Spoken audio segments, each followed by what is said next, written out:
The Miami Dolphins are gearing up for a battle with the Seattle Seahawks, but it looks like they'll be facing more obstacles than they hoped. Friday's practice was nearly full attendance, except for one man, wide receiver Grant Dubose. Head coach Mike McDaniel didn't mince words, saying Dubose wouldn't be suiting up against Seattle. While McDaniel did mention the injury isn't season-ending, there's still a lot of uncertainty. What does that even mean? Are we talking about a few weeks or something more serious?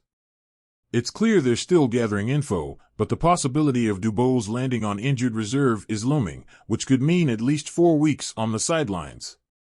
And then there's Raheem Mostert. He was at practice, sure, but it doesn't seem like he'll be making an appearance on the field come Sunday. McDaniel's words don't exactly inspire confidence either.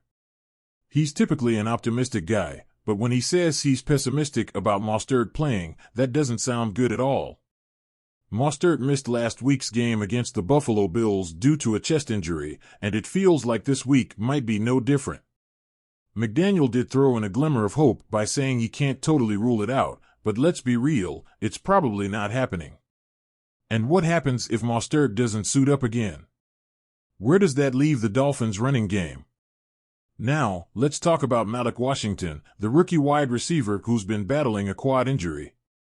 He's been practicing all week, but he's still a big question mark. Is this the week we finally see him take the field?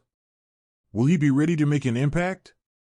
The Dolphins need all the firepower they can get, and if Washington is healthy enough to make his NFL debut, it could be a huge boost for the offense. But again, it's all up in the air. Speaking of boosts, McDaniel did confirm some positive news. Tackle Terron Armstead is expected to play against Seattle, which is massive. We all know how critical Armstead is to the offensive line. When he's on the field, the offense just clicks better. He's a leader, a protector, and his presence alone can change the dynamic of the entire game. With Armstead back, the offensive line can breathe a little easier, and the whole team benefits from that stability.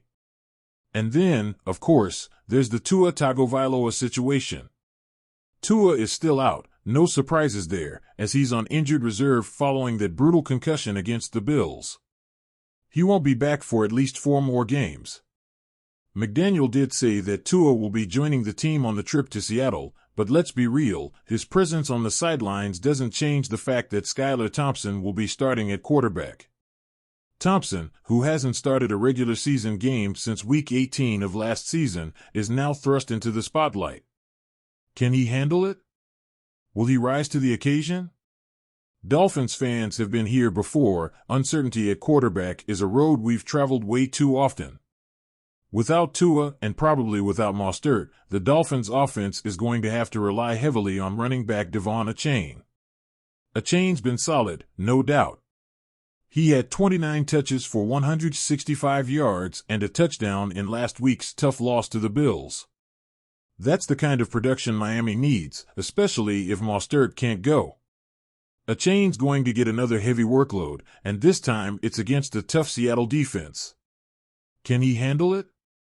Will the offense lean on him too much? These are the questions swirling around as we inch closer to Sunday. Mostert's injury, by the way, goes back to Week 1 when he hurt his chest in the win against Jacksonville. He tried to push through, but it just didn't work out. Last week, he was sidelined, and now we're staring down the same situation. This guy made the Pro Bowl last year, rushing for over 1,000 yards and leading the league with 18 touchdowns. When he's on, he's on. But without him, the Dolphins are missing a key piece of their offensive puzzle. All of this leaves Miami in a pretty uncertain spot heading into this game. Seattle's sitting at 2-0, while the Dolphins are 1-1. They're missing their star quarterback, they're likely down one of their best running backs, and a rookie wide receiver is still a big question mark. But that's the NFL, right? It's all about overcoming adversity, and this Sunday, the Dolphins will need to dig deep. The question is, do they have enough in the tank to pull out a win in Seattle?